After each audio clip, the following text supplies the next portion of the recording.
The one thing that discipline definitely does help you with is it helps you get things done. And when you get things done, when you actually do things, you have more success. If you have more success, and sometimes a big part of success is just not being lazy and just doing it. That's like 90% of it is just showing up. Get there and start working. Like, you're not gonna feel perfect every day. If I only worked out when I felt good, I'd be a fat because there's a lot of days I don't want to do it. It's pretty much the same with everybody that actually gets good at something. There's got to be those days you push through, and they're probably going to be more numerous than the days you don't. And so the benefit of discipline in my eyes has always been that through discipline I get things done. I always say that I'm like the most lazy, disciplined person I know because I don't want to do it, but I always do.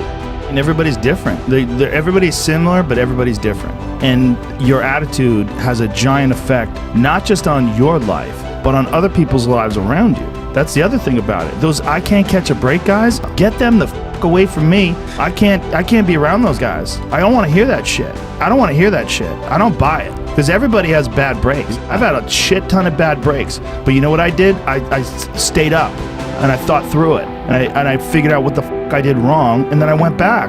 It's like, I fucked up everything I've ever done 100 times. There's no other way to do it. And I've had a bunch of shitty breaks. Everybody has. But you gotta realize when you have those shitty breaks what that is. It's an opportunity for you to reassess, reboot, get better, figure out another way, find another way through. It's just little challenges. And the people that look at those challenges and go, why do I always have these challenges? They're cancer. Those people are dangerous to be around. They will rob you of your enthusiasm. They don't give you any fuel. They're the opposite of fuel.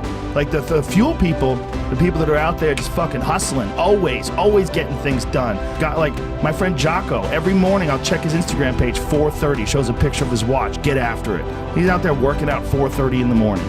He does it every fucking morning. Why? Because he doesn't want to. And that's how you do it. You go and get after it, you don't make any excuses. And those kind of guys are fuel. But those I can't catch a break guys, they're the opposite of fuel. They're just pissing on your fire. They're no fun. And then the people that surround them are all idiots. Because only idiots want to be around I can't catch a break guys. If I look back on anything I've ever done, mistakes I've ever made, like paths that something that I put out that I didn't quite, man, maybe I just waited 3 months before I released that, or maybe I should have, re-edited that blog post a couple more times before I put it online, or those things drive me crazy. The things that I've done have driven me crazy, but yelling at someone I didn't have to yell at them for, or whatever. But the most important thing is always for all people to recognize that you're not who you were a year ago. You're not who you were 5 years ago. You're not who you were last week. You're who you are now, and this is the only shit you have control over. So you gotta regulate how much you dwell on regrets of the past. You really gotta be careful, because it's good to have a little. Because my regrets, whether it's things of professional nature or the very few regrets friendship-wise, which is one thing that makes me very happy. But there's life is strange. There's a lot going on. There's a lot of factors happening in life. But for sure, who I am now wouldn't have ever happened if I didn't f up.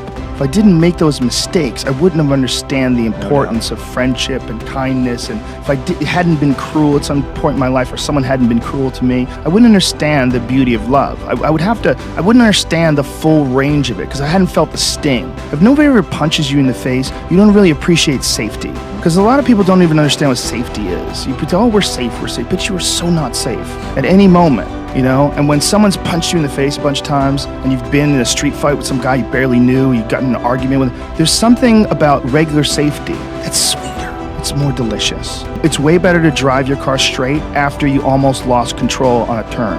I'm not saying that you should go sideways around corners, but what I am saying is that there's a yin and a yang to this world, man. And you gotta fuel yourself with the fuck-ups. And most people get stuck in these patterns because they define themselves as a fuck-up. Or they define themselves as the person who doesn't follow through on their ideas, or a person who doesn't pursue their real interests and loves. You define yourself by that. Well, I guess, no, you don't. No, you have started things and you quit, and it gives you a horrible sense of regret that's made you define yourself by that. You don't have to do that.